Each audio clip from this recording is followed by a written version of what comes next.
My own daughter humiliated me in front of her husband's family, stripping me of dignity with a single night of laughter.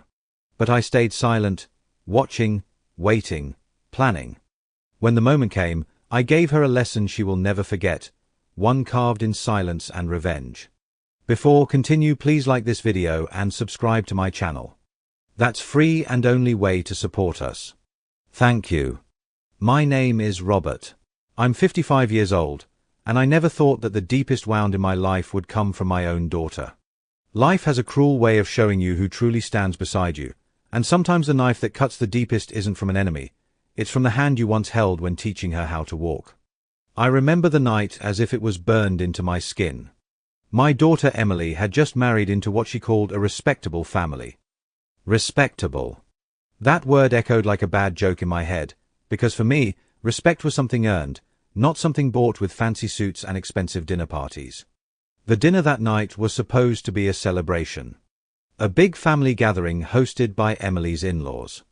Her husband's family was the type that bragged about imported wines, Italian furniture, and vacations to places I couldn't even pronounce. I was out of my element, I admit. I was just an ordinary man, a retired mechanic who worked his hands raw to raise his kids. But I carried myself with quiet pride. I thought Emily would be proud of me too, the man who fixed her school projects when no one else cared, the man who worked overtime so she could attend dance classes. But pride has a way of crumbling when humiliation stands at the door. As we sat at the long polished dining table, everything gleamed, except me. Their silverware was so shiny it felt like it could blind me, and the chandelier above sparkled like it was mocking me. The conversations were light, full of laughter, but when I tried to speak, my words fell flat, like a hammer dropping on glass. That's when Emily's voice cut through the air, sharp, clear, and devastating. She didn't just disagree with me. She didn't just brush me off. She turned me into the evening's entertainment, dismissing me in front of her husband's family, mocking me as if I was some outdated relic from a broken past. The laughter that followed felt like nails being driven into my chest. And in that moment, something inside me cracked. Not the way a branch cracks in a storm and falls away, no. It cracked the way a dam cracks, quiet at first, but powerful, building into a flood that cannot be stopped. I sat there frozen, my face still holding a polite smile while my inside screamed. Every chuckle around the table felt like another betrayal. She didn't just embarrass me, she erased me. My own daughter, the child I raised, looked at me like I was nothing more than a burden she had outgrown. That night, when I returned home, the silence of my house was unbearable. My chair by the window, the one where I used to read the newspaper, seemed colder than ever. I stared at the wall and wondered where I went wrong. Was it because I couldn't give her the life of luxury she wanted? Was it because I believed love and sacrifice would be enough? No. This wasn't about money or class. This was about loyalty. And loyalty, once broken, cannot be glued back together. But here's the thing about betrayal, it plants a seed. And while some people water that seed with sorrow, I chose something else. I chose to water it with patience. Revenge, after all, isn't about throwing stones the same night you're wounded.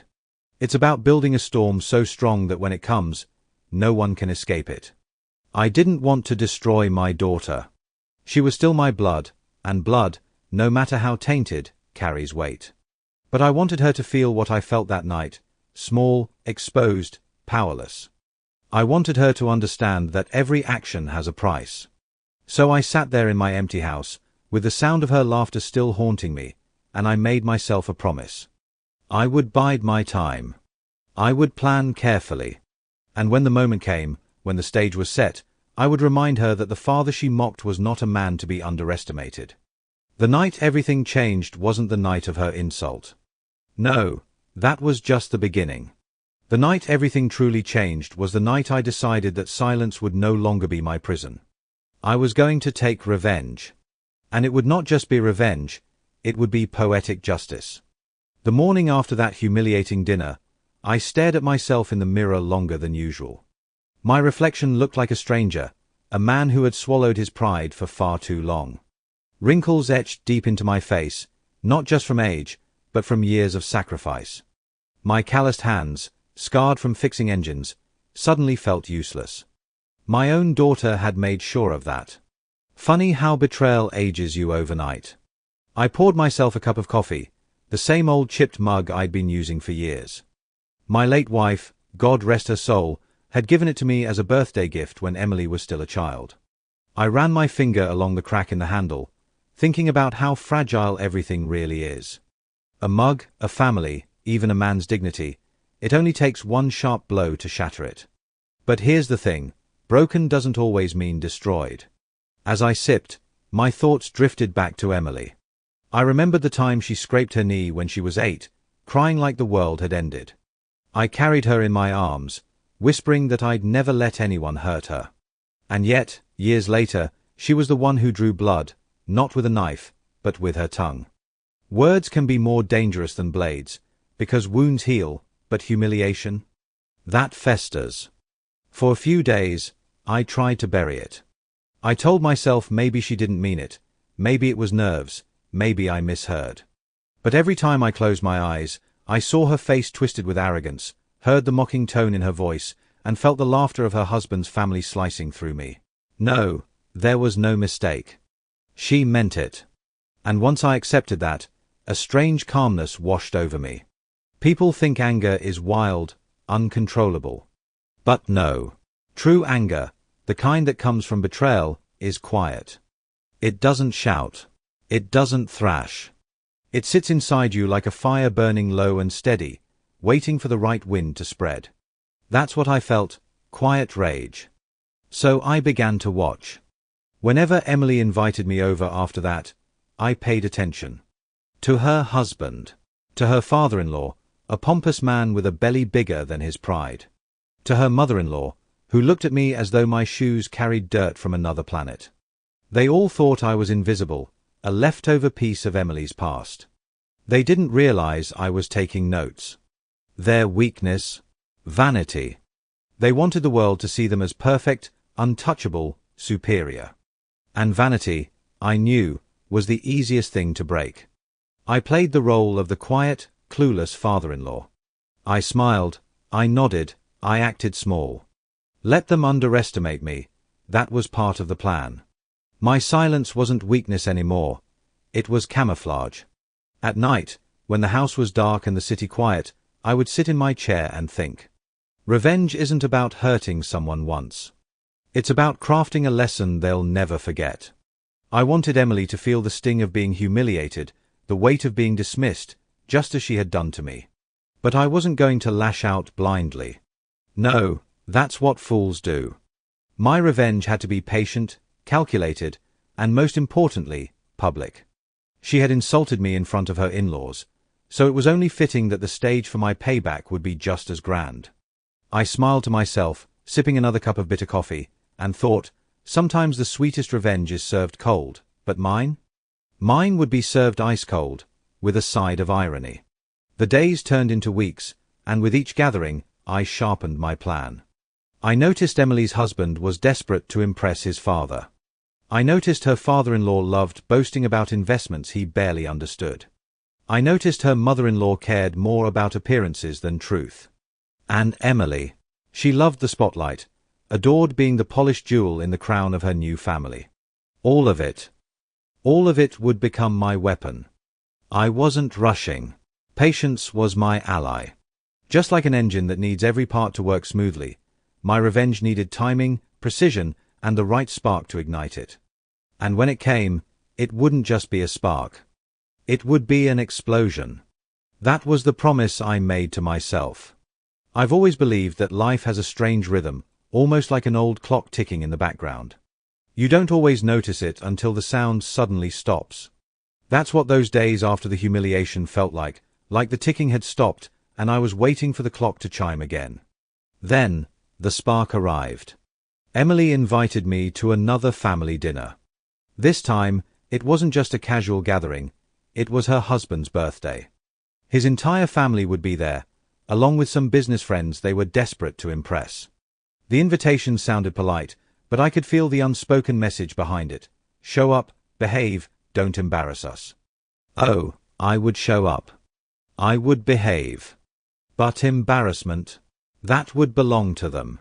On the way there, I rehearsed my part.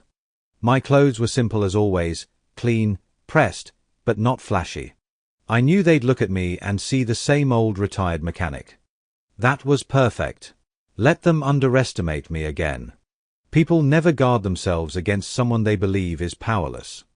When I walked in, the house was glowing.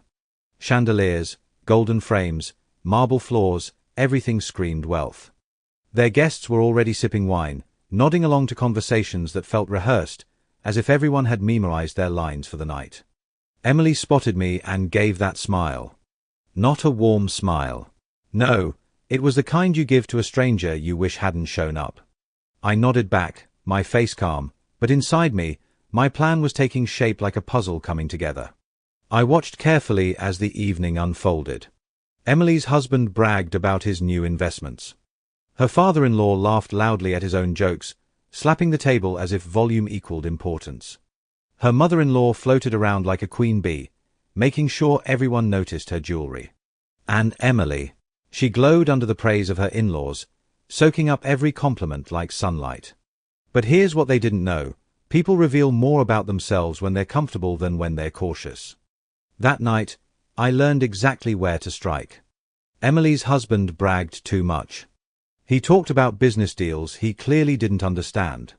His father nodded approvingly, too proud to admit he had raised a fool. That told me one thing: their pride was built on lies. And lies, when exposed, are more humiliating than any insult. That night, as I left their house, I walked slower than usual. The cool air bit at my skin, but I barely noticed. My head was buzzing, not with anger anymore, but with clarity. Revenge wasn't about screaming back at my daughter or throwing a tantrum like a child. No, it was about building a stage so perfect that when the curtain rose, every single one of them would watch her fall. I didn't want to destroy her life completely. No. That would make me the villain, and I wasn't going to let myself become what she painted me as. Instead, I wanted her to feel that sting of being laughed at, the burn of being looked down on, the helplessness of knowing you can't undo what's already been done. But how? The answer came to me in the quietest of moments, while I was fixing an old watch that belonged to my father. As I adjusted the gears, it hit me: every family, no matter how polished, has gears too. Some are small, some are large, but if you find the right one and twist it out of place, the entire machine stops. Emily's family was no different.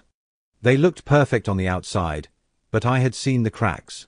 Their obsession with money, their desperate need for validation, their constant competition to outshine one another, it was all fuel. All I had to do was light the match.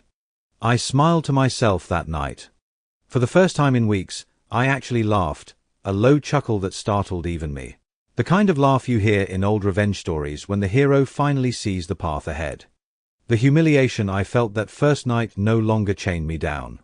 Instead, it became my fuel. And slowly, the plan that would change everything began to take root. I would let Emily's family build their stage, polish their reputation, and invite the world to watch. And when the audience was large enough, I would pull the curtain down myself. Revenge wasn't just coming, it was already here.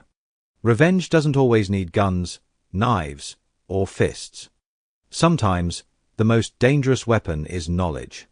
And I was collecting it, piece by piece, like a patient hunter setting traps in the woods. The more I visited Emily's new home, the more invisible I became. That was their mistake. People reveal their truest selves when they think no one's paying attention. I paid attention to everything. Emily's husband, Daniel, was reckless with money. He wore expensive suits and watches, but his accounts were stretched thin. He borrowed from friends, took small loans, and yet bragged like he was the next big business tycoon. I even overheard him one evening, whispering on the phone about delaying a payment. That told me enough: he was drowning, but too proud to admit it. Her father-in-law, Charles, was worse. He acted like a king, but his investments were shaky. He loved hosting dinners, showing off paintings that were rare collectibles. I laughed inside, because I recognized one of those paintings. It was a cheap replica. My old neighbor had the exact same one hanging in his living room, bought for $20 at a flea market. But Charles? He strutted around as if he owned treasures worth millions. Vanity, again, their Achilles heel. And then there was Emily. My daughter. She had mastered the art of pretending. Around them, she was the perfect wife, the perfect daughter-in-law. But I caught the small details, the way her eyes twitched whenever Daniel spoke too loudly, the way she straightened her posture every time her mother-in-law walked in, the way her smile froze when someone mentioned money. She was trapped, though she'd never admit it. Trapped in the very world she humiliated me to impress. I almost pitied her. Almost. But pity doesn't erase scars. So I began my quiet campaign. I made friends with the house staff. The maids, the drivers, the gardeners, people they never truly saw. I asked questions, shared stories, slipped in a joke or two. In return, they told me everything. Who argued the most? Who was late on bills? Which guests whispered about them behind their backs? It was like being handed keys to every locked door in that mansion. Piece by piece, the puzzle grew clearer. And with each piece, I felt my plan sharpening. One evening, I was at their house for another dinner. The table was covered in dishes that looked too pretty to eat. Emily's mother-in-law made a comment about how simple people like me could never understand refined taste. I laughed softly, nodding, letting her think she was right. But inside, I filed the moment away. Every insult, every smirk, every little dismissal, they were bricks.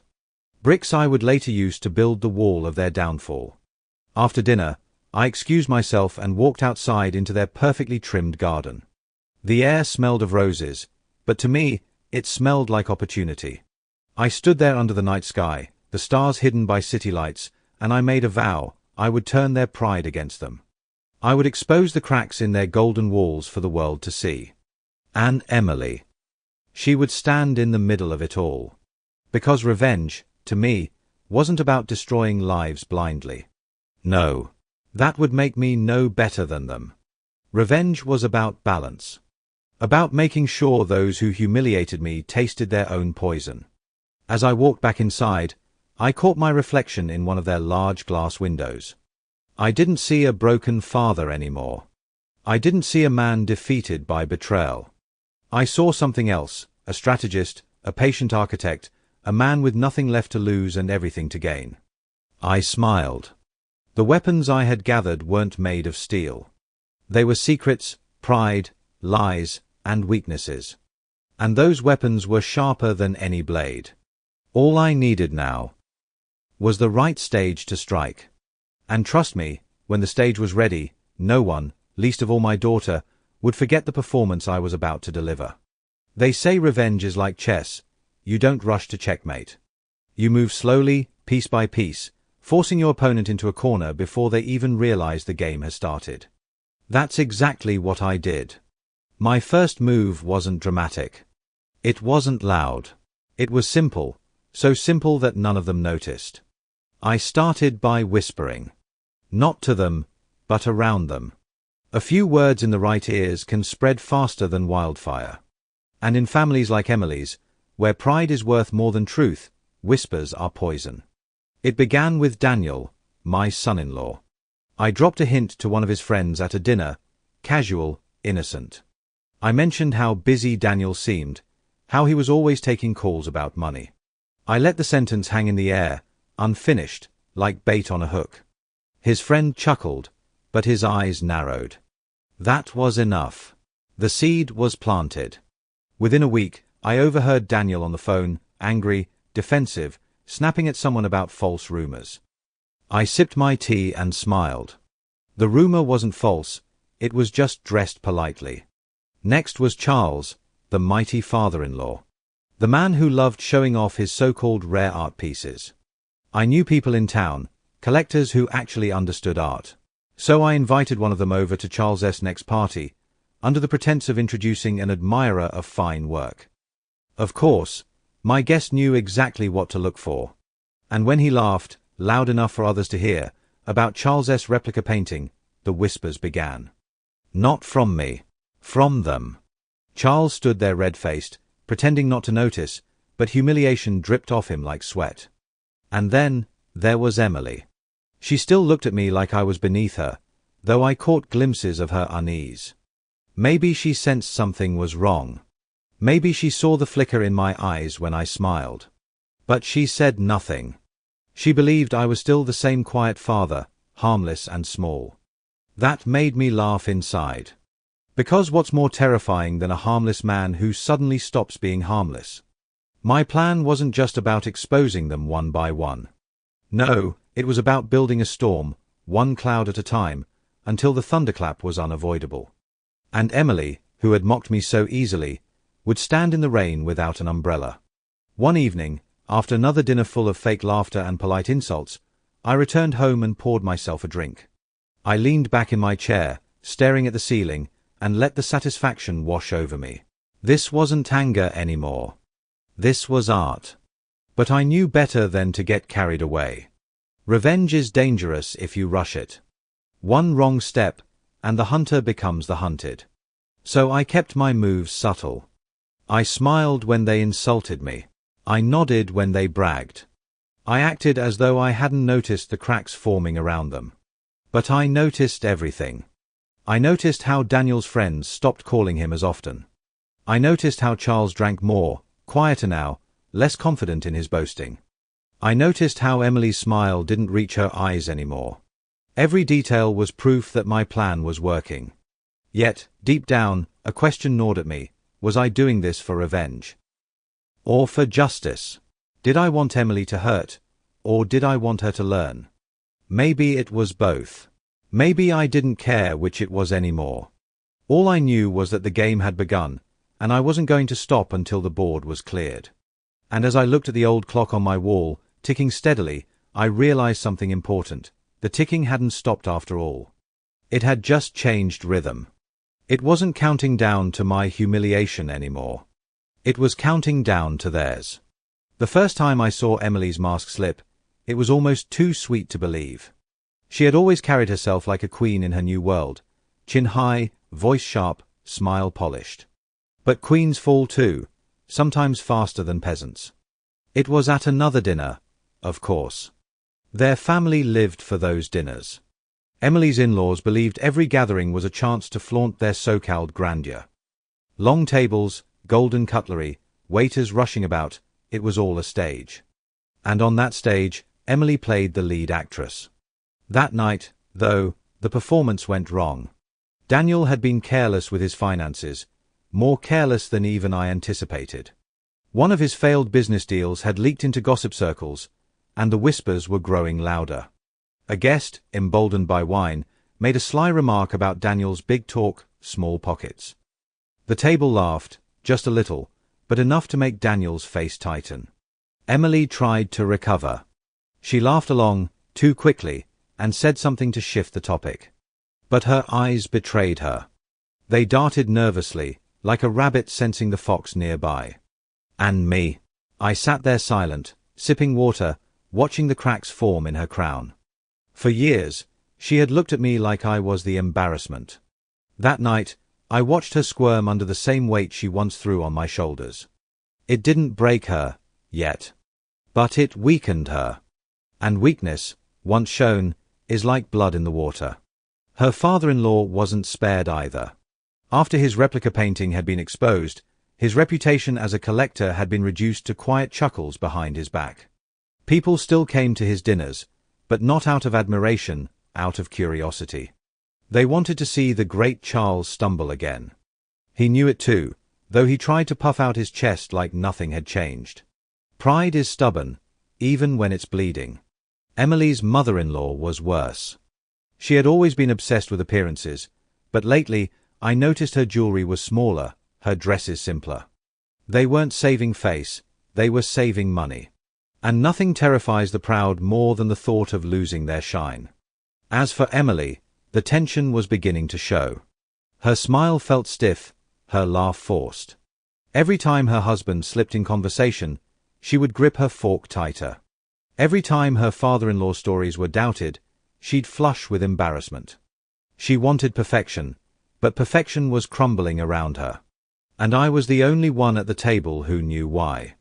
Walking home that night, I thought about my late wife. She used to tell me I was too forgiving, too soft. Maybe she was right. For years, I had let people walk over me, choosing peace over confrontation. But peace has a cost, and mine had been dignity. That cost was paid in full the night Emily humiliated me. And now, I was collecting interest. But I'll admit something here, revenge doesn't always feel glorious. Sometimes, it feels heavy. Watching Emily stumble wasn't pure joy, it was complicated. A part of me still saw my little girl, the one who clung to my hand on her first day of school. But another part of me remembered her voice that night, sharp and merciless, and the laughter that followed. That second part of me won. So, I continued my quiet war. I didn't need to speak a word, the world was speaking for me now. The whispers had turned into conversations, the cracks into fractures. Their image of perfection was breaking, and Emily was standing right in the middle of it, unable to hold it together. And as I lay in bed that night, staring at the ceiling, I knew this was only the beginning. Because cracks don't stay cracks. They spread. And once they spread far enough, the whole crown shatters. And when it did, I would be there to watch it fall. The night Emily finally felt the sting of public humiliation, I knew the tide had turned. Until then, she had danced around the edges, pretending nothing was wrong, holding her head high even as her husband and in-laws stumbled. But even queens eventually face the mirror, and the mirror never lies. It happened at a charity gala. A grand event, full of polished shoes, glittering gowns, and conversations about yachts and summer houses. Emily had begged me not to attend, but her husband insisted. "Family presence looks good," he had said. I chuckled at that. Family presence looks good, yes, but only until the family stopped shining. I showed up in my usual way. Simple black suit, clean but modest. Among their flashy silks and gold watches, I stood out like a candle in a hall of chandeliers. People noticed me, but not for the reasons Emily wanted. I could feel her eyes burning into me, silently screaming that I didn't belong. But the gala wasn't about me. It was about appearances. And appearances are fragile things. The evening was smooth at first. Daniel bragged about his growing business, Charles waved his glass of wine like a scepter, and Emily smiled as though she were royalty. But then came the moment, the crack in the mirror. One of the donors, a sharp-eyed woman known for cutting conversations sharper than knives, asked Daniel about his latest investment. A harmless question, unless you were lying. Daniel fumbled. His words stumbled. His numbers didn't add up. The donor raised an eyebrow, then smirked. Around her, whispers began. The kind of whispers that don't stay whispers for long. And Emily. She tried to step in, tried to laugh it off, but the donor wasn't finished. She shifted her gaze, looked Emily up and down, and asked, "And what about you? What do you bring to this table besides charm?" The silence that followed was thick enough to choke on. Emily froze. For once, her polished smile failed her.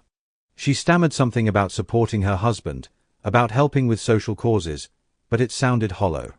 The crowd smelled blood. Their eyes sparkled, not with admiration, but with curiosity. They wanted to see her fall. And she did. Her cheeks burned red, her words tangled, and the very people she had once tried so hard to impress now watched her with thinly veiled amusement. She wasn't the star anymore, she was the spectacle. I stood in the corner, sipping water, my face calm. But inside, my chest was heavy with conflicting feelings. This was what I wanted, wasn't it? For her to taste the humiliation I had swallowed that night at the dinner table. For her to understand how it feels to be stripped of dignity in front of others. And yet, seeing her shrink under those eyes, I felt a sting too. A father's instinct never dies, no matter how deep the wound. But then I remembered the sound of her laughter that night, the laughter that cut through me like a blade. That memory hardened me again. Emily left the gala early, dragging Daniel by the arm. Her perfect posture was gone, her head lowered. She avoided looking at me as she passed, but I caught the tremble in her hand. The Queen had cracked. Back home that night, I poured myself another drink and sat by the window.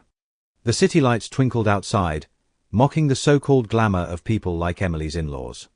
I thought about how fragile their world really was, how quickly it unraveled when one thread was pulled. And I realized something: this wasn't the climax yet. No. This was only the rehearsal. The real performance was still waiting. I wanted Emily not just to feel embarrassed for one night. I wanted her to understand betrayal the way I had. To know what it feels like to trust someone, only for them to turn the knife. That was the lesson she still hadn't learned. And so, my plan shifted. The stage would no longer just be about her in-laws. It would be about her. Direct. Personal. The mirror had cracked. Now, I would shatter it. By now, the family's golden mask was slipping faster than they could fix it. Daniel's business lies were spreading, Charles's pride had become a running joke, and Emily's own confidence had cracks wide enough to see from across the room. But none of that was enough for me. She had insulted me in front of them. She had made me the fool. And so, her lesson had to be just as public, just as sharp, and just as unforgettable. The opportunity came when they announced a family-hosted fundraiser. A big one. Emily was in charge of organizing it. She spoke about it endlessly, bragging about how it would be the event of the season. Politicians, businessmen, wealthy donors, everyone would be there. It was her stage, her chance to show off, her crown jewel. Perfect. I kept my distance during the planning, pretending disinterest. But quietly, I spoke to the right people. The staff, the caterers, the suppliers, they trusted me more than they trusted her family. Why? Because unlike them, I treated people with respect. And people remember kindness more than money. It was through them that I discovered the flaw in Emily's perfect event. She had cut corners. To save money and impress her in-laws, she had chosen cheap vendors and hidden it behind fancy labels. The wine wasn't imported, it was local. The decorations weren't rented from the best company, they were borrowed. Even the guest list was padded with names that sounded impressive but meant nothing. I didn't need to expose it myself. All I had to do was guide the truth into the right hands. The night of the fundraiser arrived. The hall sparkled with chandeliers, the tables glowed with candles, and Emily floated around in a gown that shimmered under the lights. She looked like she was untouchable again, her confidence restored. I stood in the back, unnoticed, blending into the crowd like a shadow. And then, the cracks began to show. First, the wine. A guest, someone who actually knew about wine, took a sip, frowned, and whispered to his neighbor. Within minutes, laughter trickled through the room. Imported? No. It was the kind of cheap bottle you'd find on discount shelves. Then, the decorations. A florist in the crowd recognized the rare arrangements and smirked. They weren't rare. They were borrowed, reused from another event a week earlier. More whispers. More chuckles. And finally, the guest list. A businessman asked Emily about one of the important names she proudly displayed. Turns out, the man didn't exist. She'd added fake names to make the event look more prestigious. The room shifted. Eyes turned, whispers spread, and laughter filled the gaps where applause should have been.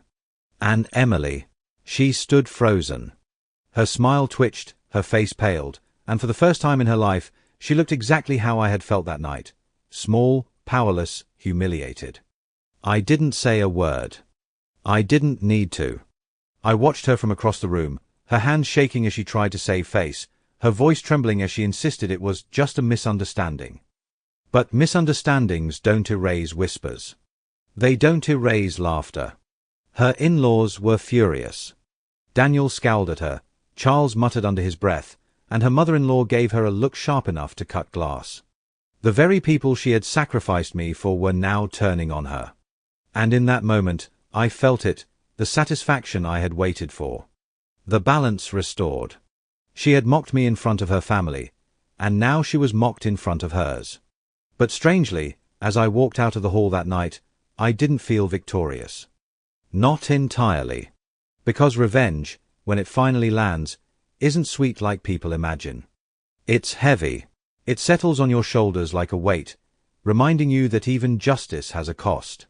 Still, as I stepped into the cool night air, I couldn't help but smile. The lesson had been delivered. And Emily. She would never forget it. The morning after the fundraiser was strangely quiet. Too quiet. I knew silence like that. It wasn't peace. It was the silence that follows an explosion, when smoke still lingers in the air and no one dares move for fear of triggering another blast. That was Emily's world now. I didn't call her. I didn't need to. News traveled faster than any phone call. By noon, the city was already buzzing. Guests from the fundraiser had wasted no time sharing their little discoveries. The cheap wine, the fake guest list, the borrowed decorations, it was all anyone could talk about. And in circles where pride is everything, gossip is the deadliest weapon of all. Daniel tried to save face, of course. He shouted about jealous rivals and sabotage. But when people smell weakness, they don't care about excuses. They just laugh louder. His business partners suddenly stopped returning his calls. His friends, who once filled his table with laughter, vanished. Charles, the great father-in-law, didn't fare better. His reputation had already been cracked, but this? This was a hammer to the glass.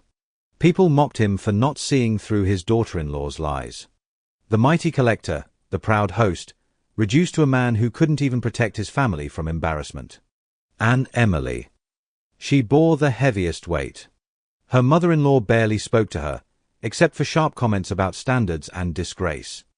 Daniel blamed her openly, snapping at her in front of others. The same family she humiliated me to impress now looked at her as though she were nothing but a stain on their perfect image. I should have felt pure joy. After all, this was what I wanted: balance, justice, revenge. And yet, as I sat alone with my coffee, staring out the window, the taste was bitter. Because beneath all the satisfaction, I felt something else: emptiness. I remembered Emily as a child again. The way she used to run into my arms after school, the way she'd cling to my shirt and whisper secrets she didn't trust anyone else with. Somewhere between then and now, that little girl had vanished. And though I had taught her a lesson, I couldn't bring her back. Still, I told myself, this wasn't about bringing her back. It was about respect. And respect, once lost, has to be earned again. The next time I saw her, it wasn't at a party. It wasn't in a crowded room. It was on my doorstep. Her makeup was smeared, her eyes swollen from crying. She didn't look like the polished woman she pretended to be. She looked like Emily. My daughter, fragile and real. For a long moment, she just stood there, saying nothing. Then, without a word, she stepped inside. The silence stretched. I didn't rush to fill it. I wanted her to speak first. Finally, she whispered that everything was falling apart. Daniel was furious with her. Her in-laws barely looked at her. Friends she thought were loyal had abandoned her. She said the humiliation was unbearable. For a flicker of a moment, I almost reached out. Almost. But then I remembered that night. The laughter. The sting. The way she had looked at me as though I were less than nothing. And my hand stayed at my side. Instead, I told her calmly that respect is not given. It is kept, protected, nurtured. She had thrown mine away, and now she was tasting her own medicine. She didn't argue. She didn't even defend herself. She just lowered her head, silent tears dripping onto the floor. That night, after she left, I sat in my chair by the window, staring at the streetlights. Revenge had been served, but it hadn't healed me. It hadn't brought back the man she once respected. It hadn't restored the bond between father and daughter. What it did, though, was level the ground. She could no longer stand above me, mocking me, dismissing me. We were equals again, both scarred, both humbled. And maybe, just maybe, that was enough. But as I closed my eyes, I knew one thing: the story wasn't finished yet. Because revenge doesn't end with humiliation. It ends with choice. And the choice would soon be hers. The days after Emily's collapse felt strange. The revenge I had plotted, polished, and delivered had worked perfectly. She was broken in the same way she had broken me, humiliated in front of the very people she once chose over me. The score was settled. Or so I thought. One evening, she came again. No makeup, no gown, no polished smile. Just Emily, raw, tired, and small. She stood in my doorway like a shadow, not the queen she once tried to be. For a long moment, neither of us spoke. The silence between us wasn't heavy with anger anymore. It was heavy with something else. Regret, maybe. Or guilt. Finally, she whispered that she had lost everything. Daniel had walked out, her in-laws had cut ties, and her so-called friends had vanished. The empire she tried to build on pride and appearances had crumbled, and all she had left was the father she had thrown away. Her voice cracked when she said she was sorry. Not just for the fundraiser. Not just for the humiliation. But for that night, the night she had insulted me, mocked me, erased me in front of everyone. She admitted she had been wrong, blinded by the glitter of wealth and the approval of people who never truly cared about her. For the first time in months, my heart softened. Not completely, but enough. I didn't tell her everything was okay, because it wasn't. Some scars never fade. I didn't hug her, because forgiveness doesn't come wrapped in easy gestures. But I told her something that surprised even me, that life has a way of stripping away illusions until only the truth remains. And the truth was simple: money, pride, appearances. None of it lasts. What lasts are the people who stand by you when the laughter dies. She cried then, silent tears sliding down her cheeks. I let her cry. I let her feel every ounce of the weight she had carried, and thrown on me. And when she finally looked up, I gave her the last word she needed to hear, the word that had been absent from her life for far too long. Respect. I told her respect isn't demanded with fancy dinners or polished smiles. Respect is lived, earned, given. She had lost mine, but she could earn it again, if she chose to. That was the twist. Revenge wasn't about destroying her forever. It was about giving her the mirror to see herself clearly. Whether she changed or not, that was her choice. As she left that night, I stood by the window again, my old chair creaking under me. The city lights flickered, and for the first time in a long time, I felt at peace. Not because I had crushed her. Not because I had embarrassed her. But because I had shown her the truth. And in the end, truth is the sharpest revenge of all. So, was the story over? Maybe. Maybe not. Life doesn't always tie itself neatly with ribbons. But one thing was certain: Emily would never forget the night she mocked me. She would never forget the storm that followed. And she would never forget the father she once underestimated. Because sometimes, revenge isn't fire. Sometimes it's not an explosion. Sometimes it's just silence. The kind of silence that lingers, that follows you, that teaches you a lesson no words ever could. And that silence was mine. Please like this video and subscribe to my channel.